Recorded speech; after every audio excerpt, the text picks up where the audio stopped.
এই উম্মত তো এক নেকি দিয়া জান্নাতে যাবে। কয় নেকি দিয়া? একটা নেকি দিয়া জান্নাতে যাবে এই উম্মত। অন্য উম্মতের কথা জানি না আমি, এই উম্মত এক নেকি দিয়া জান্নাতে যাবে।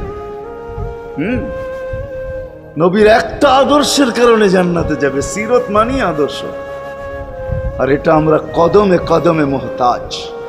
কেননা এই ছোট জীবনটা যদি গ্রহণযোগ্যতা পর্যন্ত পৌঁছাইতে হয় আল্লাহর কাছে, চাই নারী হই, চাই যুবক হই, চাই বৃদ্ধ হই, যেই মানুষই হই না কেন, যেখানেরই হই না কেন, যেই বাসারই হই না কেন, যেই বর্ণেরই হই না কেন, যেই পেশারই হই না কেন, যেই সোসাইটিরই হই না কেন, এই জীবনটাকে যদি গ্রহণযোগ্যতা পর্যন্ত পৌঁছাইতে হয় কার কাছে? দুনিয়াওয়ালাদের কাছে না, মালিকের কাছে, যিনি এক ফোঁটা পানির থেকে অস্তিত্ব দিছেন, যার কাছে আবার আমাদেরকে ফিরা যেতে হবে।